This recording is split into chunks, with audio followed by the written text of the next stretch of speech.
The shimmering blue water, a sanctuary from the relentless summer heat, suddenly felt like a trap. A shadow fell across the sun-drenched deck, cold and unyielding. "Your pool, Mrs. Jenkins." The HOA president's voice dripped with false concern is a significant safety hazard. Just as despair threatened to swallow me whole, a distant siren wailed, growing louder, closer. But it wasn't the police or paramedics. It was the fire chief, and he was coming for him. Sarah Jenkins had always considered her backyard pool less a luxury and more a lifeline.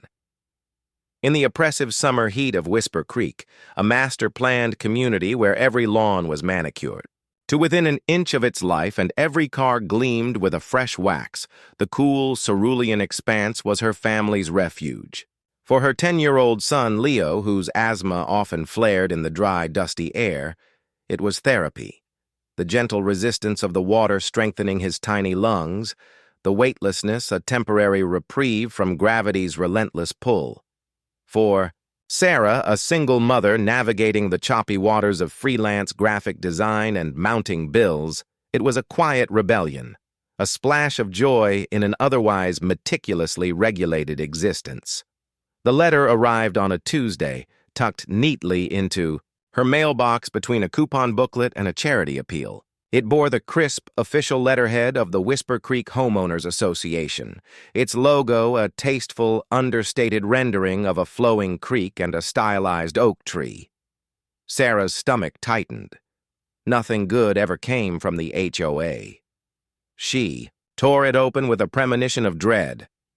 "Notice of violation!"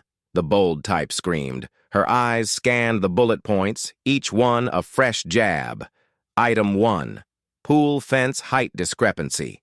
The existing fence surrounding your pool area, while present, does not meet the revised community safety standards of 6 feet, necessitating an immediate upgrade or replacement. Item 2. Inadequate pool alarm system. No audible alarm system detected at all entry points to the pool area, a critical safety omission. Item 3. Lack of posted safety regulations.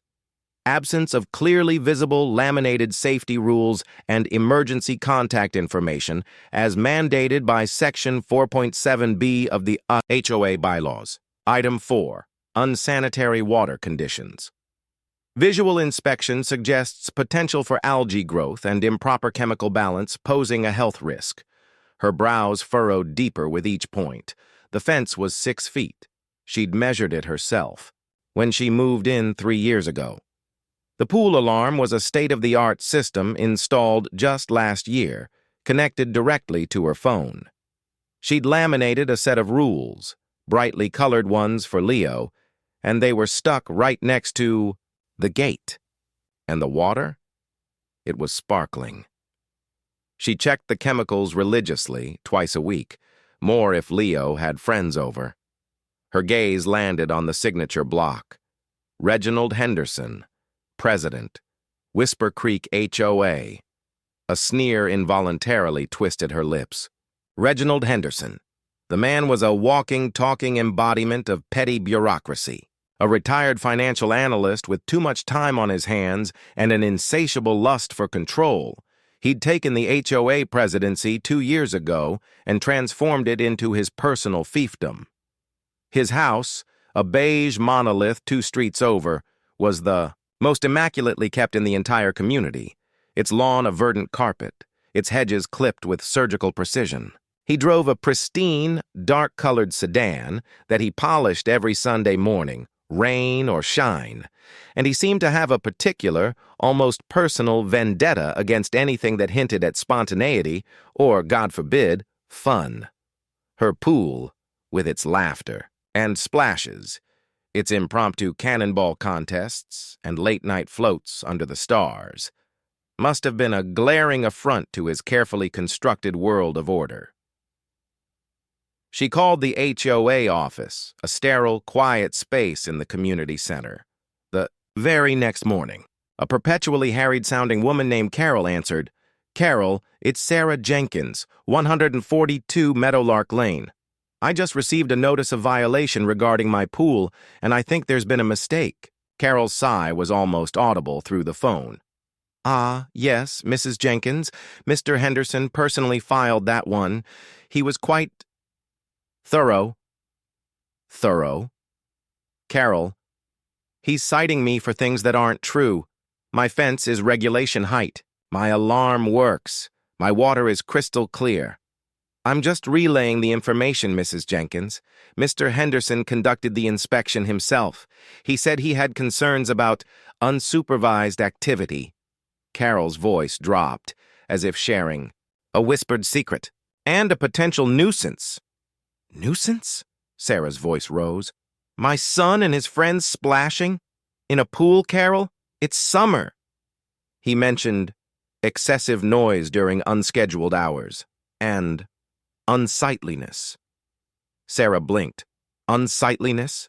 Her pool was a well-maintained oasis, surrounded by potted plants and comfortable loungers. It was the prettiest thing in her small, slightly run-down backyard. Look, Carol, Sarah said, trying to rein in her frustration. Can I just meet with him? Walk him through it? Show him everything is up to code? There was a pause. He's very busy, Mrs. Jenkins, but I suppose I could try to squeeze you in for a brief meeting tomorrow morning, 9 o'clock. But I must warn you, he's not often swayed once he's made up his mind. The next morning, Sarah dressed in her most sensible blazer and a pair of dark slacks, determined to project an image of calm competence, not the bubbling fury she felt inside. She brought a small folder containing printouts of her pool alarm's installation certificate, a copy of the fence contractor's invoice confirming the height, and a recent water quality test result from the local pool supply store. Mr. Henderson's office was even more sterile than the main reception area. Bookshelves lined with dry legal texts and HOA manuals, a polished mahogany desk, and a single-framed landscape print that looked suspiciously like a stock photo. Henderson himself sat behind the desk, a man of rigid posture and thinning gray hair meticulously combed over his scalp. He wore a crisp, starched white shirt and a tie that looked expensive, but utterly devoid of personality. His eyes, small and cold behind rimless glasses, regarded her with an air of detached superiority. Mrs. Jenkins, he said, his voice flat, devoid of warmth. He gestured to the chair opposite him without standing. Do come in. Sarah sat, placing her folder on the corner of his desk. Mr. Henderson, thank you for seeing me. I'm here about the notice of violation for my pool. Indeed, he said, picking up a copy of the very letter she held. A regrettable necessity, I assure you. But it's based on inaccurate information, she insisted, opening her folder. My fence is 6 feet. Here's the invoice from the installation company specifying the height. She slid the paper across. He barely glanced at it. Measurements can vary. Our community standards are precise, Mrs. Jenkins. My visual assessment indicated a deficiency. Visual assessment? She scoffed, unable to keep the disbelief from her voice. I have a receipt from a professional installation, and for the alarm system, I have the certificate. She offered that next. A piece of paper, he dismissed, waving a hand. I was in your yard. I did not hear an alarm when I approached the gate. A functioning alarm should be immediately audible upon entry. Perhaps it's faulty, or perhaps you simply neglected to activate it. Sarah felt her jaw clench. It activates automatically, and it sends an alert to my phone. It's working perfectly. And the lack of posted safety rules, he continued, ignoring her. A critical lapse, Mrs. Jenkins. Children are often present in your pool. Imagine the liability should an incident occur. They are posted, she countered, her voice rising slightly despite her best efforts. Right next to the gate, laminated bright yellow, hard to miss. He leaned back, a faint, almost imperceptible smirk playing on his lips. I saw no such signs. Perhaps they blew away, or perhaps they were placed after my inspection. That's ridiculous, she exclaimed, and as for unsanitary water conditions, I test the water every other day. Look at this recent report from Aqua Pro Pool Supplies. Perfect chemical balance. No algae. She pushed the final document toward him.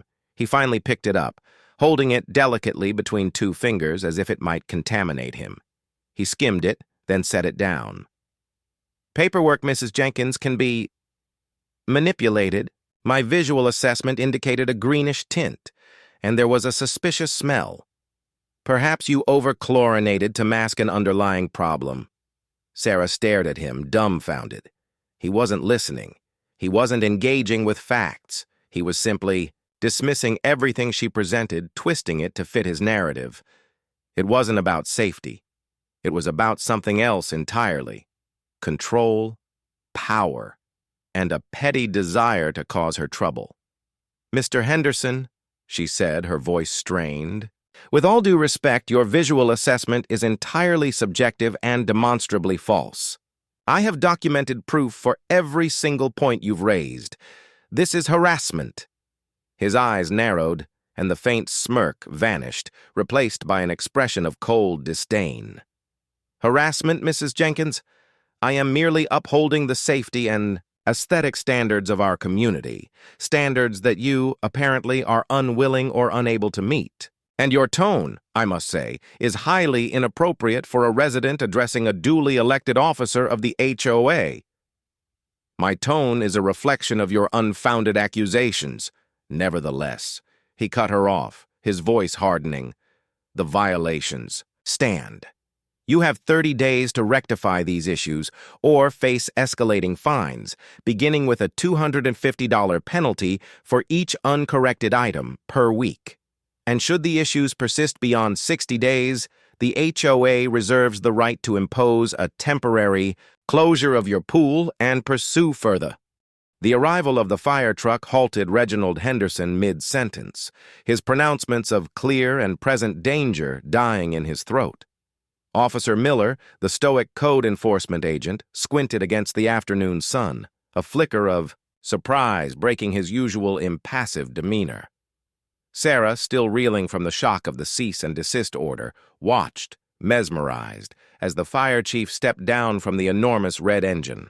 He was a man of imposing stature, with a broad chest and shoulders that filled his uniform, and a gaze that seemed to take in everything at once. His short salt and pepper hair was neatly trimmed, and a faint scar traced a line just above his left eyebrow, giving him an air of seasoned authority. He walked with a quiet confidence that made Henderson's bluster seem flimsy by comparison. "Chief Davies," Henderson managed, recovering quickly, though a subtle nervousness tinged his voice. "To what do we owe this unexpected visit?" He straightened his tie, trying to reassert control. Chief Davies didn't acknowledge Henderson directly. His eyes, a striking clear blue, scanned Sarah's property, resting briefly on the pool. In the backyard, where Leo and his friend, now frozen mid-splash, stared back in wide-eyed wonder. Then his gaze settled on Sarah, a faint, almost imperceptible nod passing between them. "Mr. Henderson," Chief Davies finally spoke, his voice deep and calm, yet carrying an undeniable weight. "I believe you were just about to serve Mrs. Jenkins with a cease and desist order concerning her pool." Henderson, visibly uncomfortable under the chief's direct scrutiny, puffed out his chest. "Indeed, Chief. A matter of public safety. This pool here is a grave hazard. Multiple violations of community safety standards, inadequate fencing, faulty alarms, unsanitary conditions. We simply cannot tolerate such risks in Whisper Creek." He gestured broadly towards Sarah's yard as if to emphasize the scale of the impending catastrophe. Chief Davies's eyes, however, remained on Henderson. "Is that so?" he asked, a hint of something unreadable in his tone. "And who, precisely, conducted these assessments, Mr. Henderson?" "Why, I did, Chief," Henderson declared, pride swelling in his voice. "As president of the Homeowners Association, it is my duty to ensure the well-being of our residents. I personally inspected the property." A slow, deliberate smile touched the corners of Chief Davies's lips, though it held no warmth. "A personal inspection. Fascinating. And are you, Mr. Henderson, a certified pool safety inspector? Or perhaps a licensed health official? Or for that matter, a fire safety expert? Henderson faltered.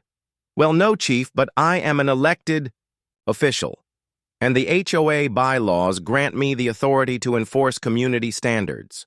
Community standards for aesthetics, perhaps, Chief Davies interjected, his voice still calm, but now with an edge of steel.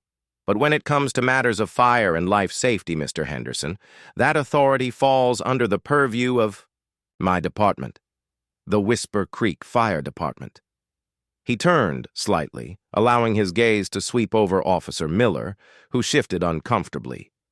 And county code enforcement, naturally, but only when provided with accurate information. Sarah watched, her heart thumping, a tiny spark of hope igniting in her chest. I assure you, Chief, Henderson stammered, his face beginning to flush. My information is entirely accurate. The fence is too low, the alarm silent. The water, quite frankly, putrid. Chief Davies took a step closer to Henderson, his imposing height suddenly making the HOA president seem smaller, less significant. Is that so, Mr. Henderson? Because just yesterday my office received a rather detailed report from a concerned citizen, a report concerning a different property in Whisper Creek, a property where, according to the report, a substantial, unpermitted structure was erected within the mandatory fire setback zone. Henderson's eyes darted nervously. I'm not aware of any such specific report, Chief. Oh, I think you might be, Chief Davies said, his voice dropping slightly, becoming more pointed. He glanced down at the clipboard in Officer Miller's hand. Officer, would you happen to have the address of Mr. Reginald Henderson, 145 Sycamore Lane, in your records? Officer Miller, startled, flipped through his clipboard. Yes, Chief. That's in my district.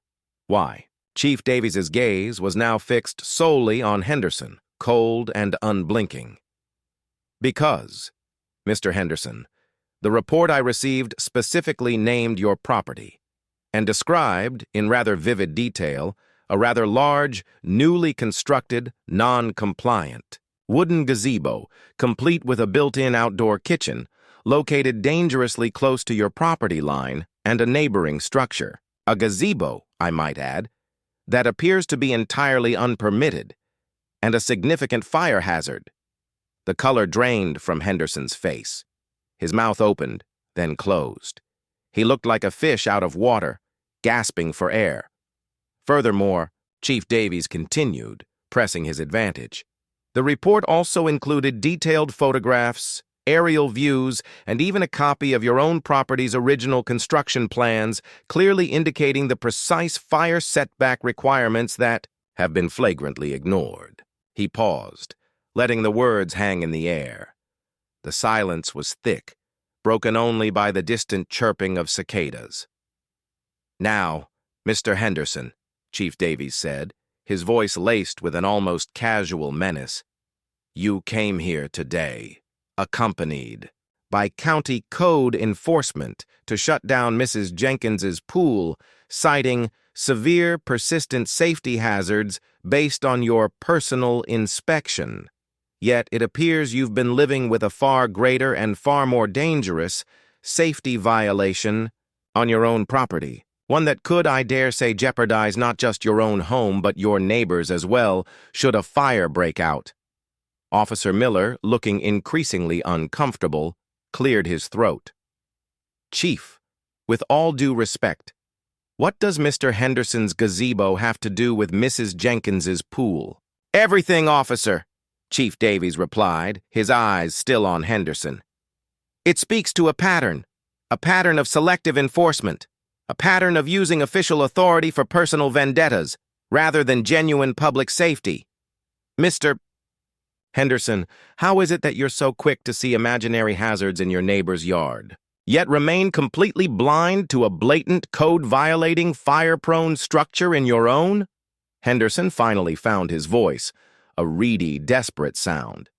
This is preposterous. A retaliatory accusation. My gazebo is perfectly safe. It's a temporary structure. Chief Davies raised an eyebrow. A permanent foundation, built-in plumbing, and electrical wiring for an outdoor kitchen is not what we typically classify as temporary, Mr. Henderson, but we'll let our structural engineers and electrical inspectors make that final determination, along with the fire marshal, of course, who will be paying your property a visit this afternoon. The implication hung heavy in the air. A full fire department inspection. Sarah felt a surge of grim satisfaction. This wasn't just about the pool anymore. It was about Henderson's hypocrisy being laid bare. Now, Chief Davies turned, his attention to Sarah, a flicker of genuine warmth entering his eyes. Mrs. Jenkins, I understand Mr. Henderson has made some rather extraordinary claims about your pool. Would you mind showing me these violations he's so concerned about? Not at all, Chief, Sarah said, her voice steadier than she expected. Please, follow me. She led them through the side gate into her backyard. Leo and his friend, still wide-eyed, scrambled out of the pool and stood respectfully by the steps. First, the fence height, Sarah began, taking a measuring tape from her pocket. She extended it against the fence. As you can see, Chief, it's over 6 feet, Chief Davies nodded, his gaze professional as he confirmed the measurement. Indeed. That meets code and exceeds most municipal requirements for residential pools. He shot a glance at Henderson, who was now sweating visibly. Next, the alarm system, Sarah continued, walking to the pool gate. It's a contact. Alarm! Watch! She opened the gate. Instantly, a piercing, high-decibel alarm shrieked, making Henderson jump. At the same time, Sarah's phone, which she held up, pinged loudly with a notification. As you can hear, Chief, and see, it's fully functional. Connected to my phone for immediate alerts. Chief Davies nodded again. Excellent system, Mrs. Jenkins. Very effective. Far more reliable than a simple door chime. His eyes narrowed at Henderson. Someone, it seems, has a rather selective hearing impairment. Henderson mumbled something inaudible. And the safety rules, Sarah said, pointing to the brightly laminated sign prominently displayed next to the gate. Laminated, clear, and visible. Just as they've been since I moved in. Chief Davies walked over, bent down, and read the rules carefully. Perfectly adequate, Mrs. Jenkins. Clear, concise, and strategically placed. No issues here. Finally, they reached the pool itself. The water sparkled under the midday sun, a brilliant, inviting blue. There wasn't a hint of green, and the water, Chief, Sarah said, taking a small test kit from a nearby table. She performed a quick test, showing the results. Perfectly balanced, no algae, I check it regularly. Chief Davies leaned over, looking at the water, then at the test strip. Looks pristine, Mrs. Jenkins, and no suspicious odors either, unless Mr. Henderson has a very particular definition of putrid. He straightened up, turning to face Henderson, who was now thoroughly deflated, his face a mottled red. So, Mr. Henderson, Chief Davies said, his voice now devoid of any pretense of politeness, it appears that every single one of your severe, persistent safety hazards is, in fact, entirely. The silence that descended upon Meadowlark Lane after the fire truck pulled away was heavier than before, laced with the echoes of Chief Davies's pronouncements. Reginald Henderson remained rooted to the spot, a bizarre statue of humiliation, his face a palette of bruised pride and simmering rage. Sarah watched him for a moment, the immense wave of relief still rippling through her, now mixed with a potent sense of vindication. Leo and his friend, finally realizing the drama had concluded, crept cautiously from the backyard, their eyes wide, whispering about the big red truck. Mom, what just happened? Leo asked, his voice hushed. Sarah smiled, a genuine, unburdened smile for the first time in weeks. Everything's fine, sweetie. The fire chief confirmed our pool is perfectly safe, and he had a little chat with Mr. Henderson about other things. She didn't need to elaborate. Leo, smart and observant, was already piecing it together, a faint, mischievous grin spreading across his face as he glanced at the defeated HOA president. Henderson, as if suddenly aware of being watched, spun on his heel and stalked stiffly. Down the street, his shoulders hunched, his usual impeccable stride now resembling a defeated retreat. The cease and desist order, crumpled in his hand, was a stark symbol of his shattered authority. Sarah felt a lightness she hadn't experienced in ages. It wasn't just the reprieve for her pool, it was the psychological victory. She had stood her ground against a bully, and unexpected help had arrived. But as the initial euphoria began to fade, a new thought solidified in her mind. This wasn't over. Henderson wouldn't simply roll over. His type never did.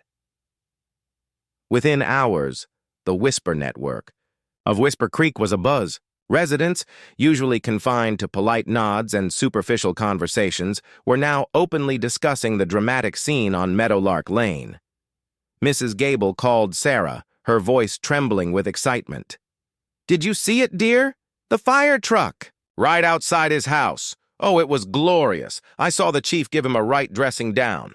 About that monstrosity in his backyard." Mark, her EMT neighbor, stopped by later, a six-pack of craft beer in hand. "Heard the chief put Henderson in his place. Good on you, Sarah. That man's been a festering sore on this community for too long." The news of Henderson's unpermitted gazebo and Chief Davies's scathing public rebuke spread like wildfire, far faster and more effectively than any official HOA communication.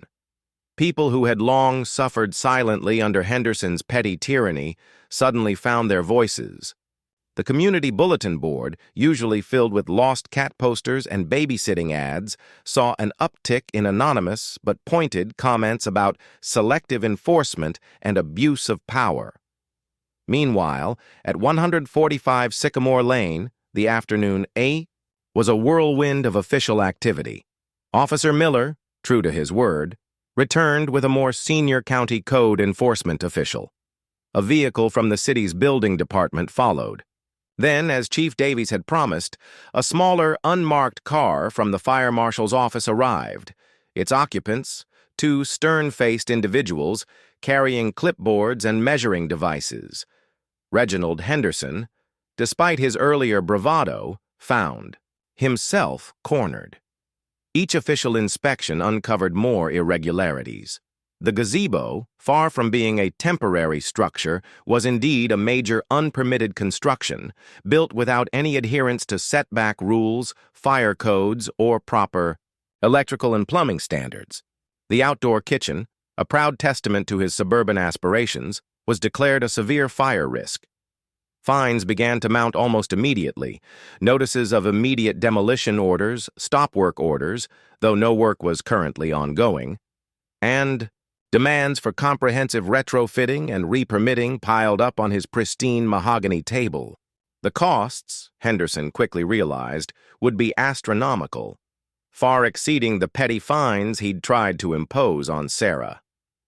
The HOA board, a collection of mostly older, affluent residents who usually rubber-stamped Henderson's directives, was forced to confront the scandal. Calls and emails from angry residents poured into Carol's office, not about Sarah's pool, but about Henderson's blatant hypocrisy and abuse of power. An emergency board meeting was called. Sarah didn't attend, but Mark, who had a cousin on the board, kept her updated. "It was a bloodbath, Sarah," he recounted, grinning. Henderson tried to spin it, said it was a misunderstanding, a clerical error on his part. But the chief's formal report, outlining his false claims against you and the clear violations on his property, was read aloud, and the board members were livid. Not just about the gazebo, but about the embarrassment he'd brought upon the HOA. Whispers of a vote of no confidence began to circulate. Henderson, usually so composed, was seen yelling at Carol in the HOA office, his face purple with rage. His polished sedan was spotted parked outside a law firm in the next town over. The tide was turning. For Sarah, life returned to a semblance of normal, but with a crucial difference. Neighbors she barely knew stopped her in the grocery store to offer congratulations. Parents whose kids had played with Leo approached her, thanking her for standing up to Henderson. The isolated feeling she'd often had in Whisper Creek began to dissipate, replaced by a quiet sense of community solidarity. One evening, a week after the fire truck incident, Sarah found a small handwritten note tucked under her doormat. It was from Mrs. Gable. "Dear Sarah," it read, "I heard about the board meeting. There's a movement afoot. Many of us are tired of Reginald. We think it's time for a change. Perhaps a new president?" Sarah stared at the note, a curious mix of trepidation and intrigue settling in her stomach. A new president? The thought had never crossed her mind. She was a single mom trying to keep her freelance business afloat, caring for Leo. She didn't have time for HOA politics, but the note sparked something, a realization that this wasn't just about her pool or Henderson's downfall. It was about the entire community, about reclaiming their peaceful existence from a petty tyrant. The next morning, as Sarah stepped outside to get the mail, she noticed a small group of neighbors gathered down the street near the community park entrance. They were talking in hushed, animated tones, glancing occasionally towards Henderson's house. As she walked closer, she saw Mrs. Gable among them, clutching a clipboard. Mark was there too, leaning against a tree. "Morning, Sarah," Mrs. Gable said, her eyes twinkling. "Just discussing future leadership opportunities for the HOA. We were just saying a fresh perspective. Someone who actually cares about the residents, not just their lawns." She trailed off, a pointed look in Sarah's direction. Mark pushed off the tree. "We need someone who knows how to fight, Sarah. Someone who's already shown they can stand up to the bullies." Sarah felt a prickle of unease. They were looking at her. The idea, outlandish moments before, suddenly took root, blooming into something both terrifying and exhilarating. Could she really do it? Could she step into the very arena Henderson had weaponized against her? As she hesitated, Henderson's black sedan, polished to a venomous gleam, sped past them, much faster than the community's posted speed limit, tires squealing faintly as it rounded the corner. He didn't look at them, his gaze fixed straight ahead, but the raw, barely contained fury in his posture was palpable even through the tinted windows.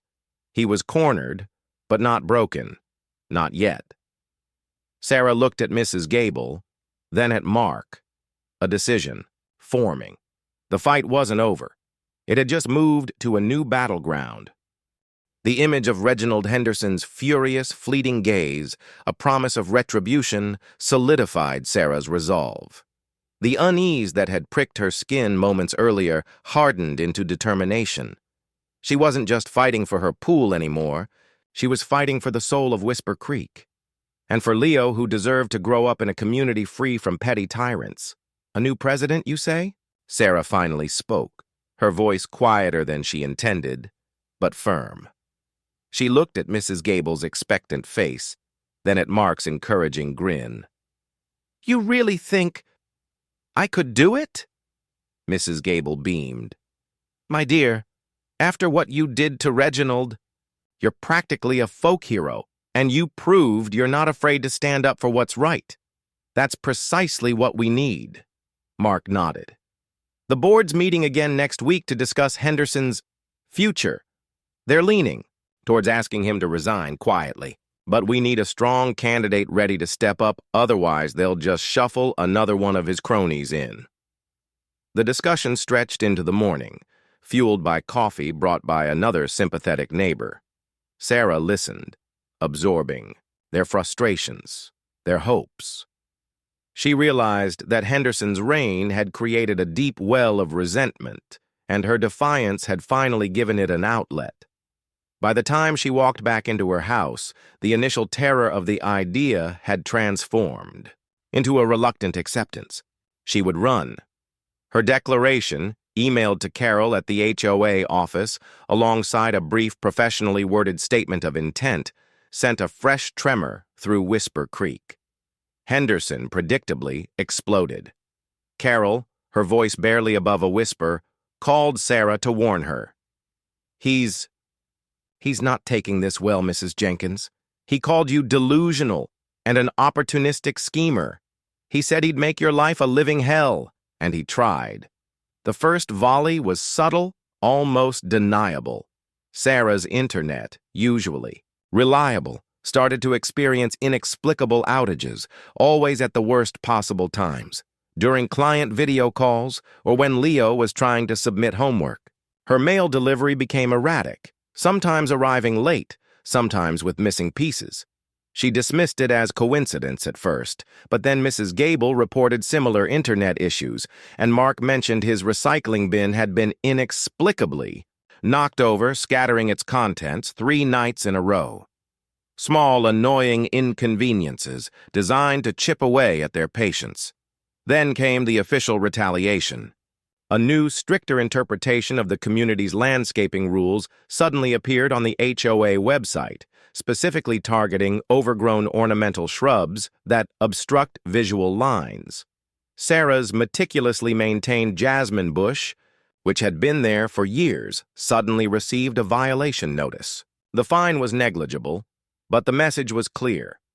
Henderson was still pulling strings, still flexing his dwindling power. Simultaneously, a smear campaign began. Anonymous flyers, poorly printed but clearly targeting Sarah, started appearing on mailboxes around the community. They accused her of being a single mother with too much time on her hands, a troublemaker, and someone who doesn't understand the complexities of proper community governance.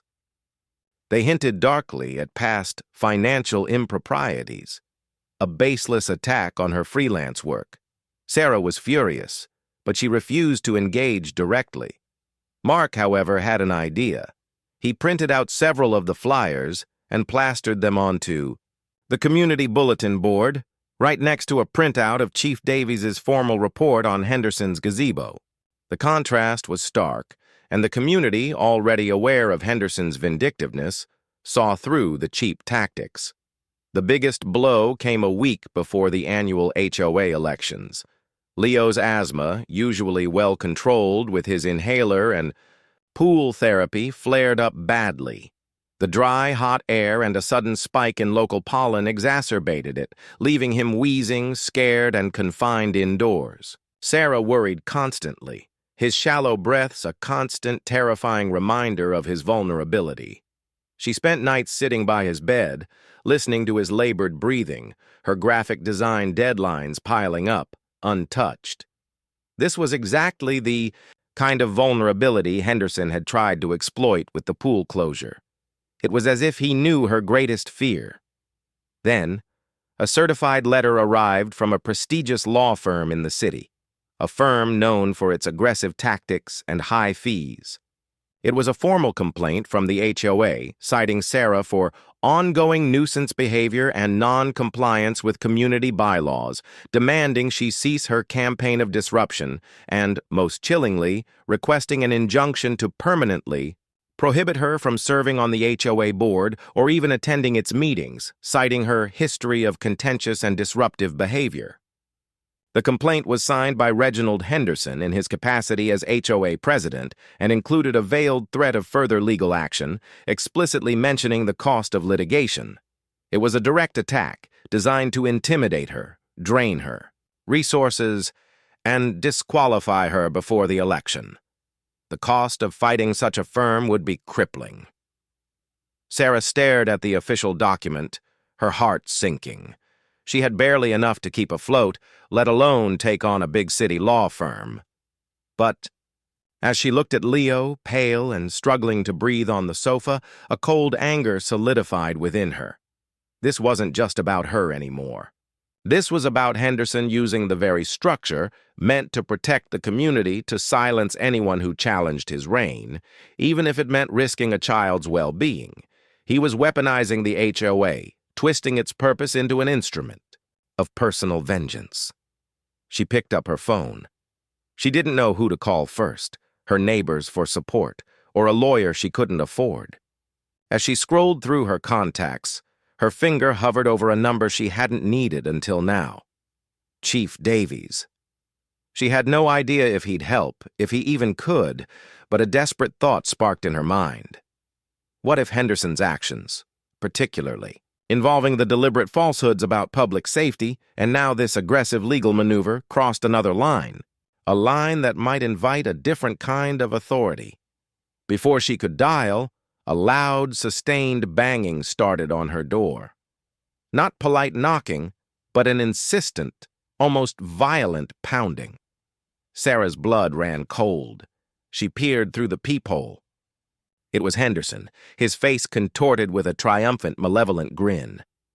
Behind him, parked at the curb, was a sleek black limousine. A driver in a sharp suit stood by the car, holding the door open. Henderson was leaving, but not before delivering a final, brutal blow. He wasn't holding a letter this time. In his hand was a small, crudely made, but unmistakably clear sign. It read, in bold black letters, "Pool closed indefinitely. Health hazard. By order of HO. President!" He taped it with deliberate, slow movements directly to her front door. It wasn't an official notice. It was a purely malicious public act of humiliation. He then turned, his eyes sweeping across the cul-de-sac, daring anyone to defy him, before striding purposefully towards the waiting limousine. The look on his face was pure, unadulterated. Victory. He was leaving, but not before striking what he believed was the fatal blow, meant to crush Sarah's spirit and her burgeoning campaign. The hastily scrawled "Pool closed indefinitely" sign, crudely taped to her front door, was Reginald Henderson's final petty flourish before his grand exit. Sarah watched the sleek black limousine glide away, a silent testament to his arrogance and delusion. Her hand, clutching the certified letter from the law firm, trembled. Leo's shallow breaths from the living room served as a chilling soundtrack to Henderson's calculated cruelty. This wasn't just a nuisance anymore. It was an attack on her son's well-being. The rage that simmered within her solidified into a cold, clear resolve. Henderson had overplayed his hand. He hadn't just attacked her. He had attacked Leo, publicly and maliciously. The sign wasn't just for her. It was for the entire community to see. She snatched the sign off her door, tearing it into strips, the cheap paper ripping with a satisfying crispness. Then, instead of dialing Chief Davies, she called Mark. He just put a fake pool. "Closed sign on my door," she said, her voice tight with fury. "And Leo's having another rough day with his asthma. This isn't just about the HOA anymore, Mark. This is personal." Mark arrived within minutes, Mrs. Gable close behind him. They saw the torn pieces of the sign on the ground and the lingering defiance in Sarah's eyes. "That miserable little man," Mrs. Gable hissed, picking up a piece of the sign. "This is too far. Attacking a child's health? The nerve!" Mark's face was grim. "This is outright defamation, Sarah. And interfering with your property rights, especially after the chief cleared your pool. We need to hit him where it hurts." "How?" Sarah asked, gesturing to the legal letter in her hand. "He's got a fancy law firm threatening me. I can barely pay my bills, let alone fight a legal battle." "You don't have to fight it alone," Mark said, his eyes scanning the street. "This community's had enough. His stunts today just cemented it." He pulled out his phone. "I'm calling a special general meeting of the residents. Tonight. We're going to discuss this. And we're going to make a statement." Word spread like wildfire, carried by furious phone calls and texts. The news of Henderson's mock "pool closed" sign, coming on the heels of the chief's public rebuke and the mounting code violations against Henderson himself, ignited a firestorm of indignation. By 7 p.m., the Whisper Creek Community Hall, usually sparsely attended for HOA meetings, was packed to overflowing. Angry residents spilled out into the lobby. Sarah, looking tired but resolute, stood at the podium, flanked by Mark and Mrs. Gable. She held up the crumpled legal letter. Reginald Henderson, she began, her voice trembling slightly but growing stronger with each word, is suing me. He's attempting to disqualify me from running for the HOA board and silence any dissent. He's done this, and worse, using the power you entrusted him with. He falsely declared my perfectly safe pool a health hazard, despite the fire chief himself clearing it, knowing my son Leo relies on that pool for his asthma therapy. He even taped a fake closure sign to my door today, purely to humiliate and intimidate. A murmur of outrage rippled through the crowd. Faces were etched with a shared understanding of Henderson's maliciousness. But this isn't just about my pool or my candidacy, Sarah continued, her gaze sweeping over the angry faces. This is about our community, about the petty fines, the arbitrary rules, the surveillance, and the abuse of power that has festered under his leadership. He claims he's upholding standards, but he's violating the very spirit of community and the law, right on his own property. She pointedly mentioned the fire department's findings on his unpermitted gazebo. The meeting quickly devolved into a passionate outcry. Resident after resident stood up, sharing their own stories of Henderson's bullying, his arbitrary rulings, his insufferable arrogance. Mrs. Gable passed around a petition demanding Henderson's immediate resignation and a full audit of HOA finances under his tenure. It was signed by nearly every person in the room. The HOA board members present, looking visibly shaken, finally announced that Henderson had been formally asked to resign. He had refused. Therefore, an immediate vote of no confidence would be held the following day, bypassing the annual election cycle due to gross misconduct and dereliction of duty. This would be followed by a special election for president, with nominations open for 1 week. The next day, the vote of no confidence passed overwhelmingly. Henderson was officially stripped of his title. He retreated into his immaculately manicured fortress, refusing to answer calls, his polished black sedan remaining stubbornly in his driveway. The public humiliation and the legal and financial pressures seemed to have finally broken him. A week later, at the special election, Sarah Jenkins was elected the new president of the Whisper Creek Homeowners Association by an unprecedented majority. Her platform was simple: transparency, fairness, and a return to the true purpose of an HOA, supporting the community, not ruling it. Her first act as president was to issue a formal apology to herself, a darkly humorous moment that drew cheers. From the now supportive Carol, and to the community, promising a new era of open communication. She immediately initiated a review of all past violations issued under Henderson's presidency, offering a path for rectification and relief from unjust fines. Then came the final sweet taste of justice. 2 weeks into her presidency, a large construction crew arrived at 145 Sycamore Lane. They were not there for renovations. With the necessary demolition permits now secured by the county due to continued non-compliance and safety risks, they began to systematically dismantle Reginald Henderson's grand, unpermitted gazebo. The sound of saws buzzing and hammers striking. Wood echoed through Whisper Creek. Neighbors, some openly, some discreetly, watched from their windows as the symbol of Henderson's hubris was reduced to rubble. Sarah watched from her porch, a quiet satisfaction settling over her. Leo, his breathing clear and easy again, sat beside her, splashing his feet in a small kiddie pool on the grass, the family pool behind them glistening invitingly. As the last section of the gazebo came crashing down, a dust cloud briefly obscured the pristine facade of Henderson's home. He emerged, a ghostly figure in a wrinkled suit, his face ashen, watching his monument to arrogance disappear. He was no longer the imposing president, but a humbled, defeated man. The dust settled, and on Sarah's front door, where a crude, malicious sign had once hung, now gently swayed a small, hand-painted wooden plaque. It read, "The Jenkins Family Pool, open for joy. A quiet triumph, a whisper of justice, had finally settled over Whisper Creek.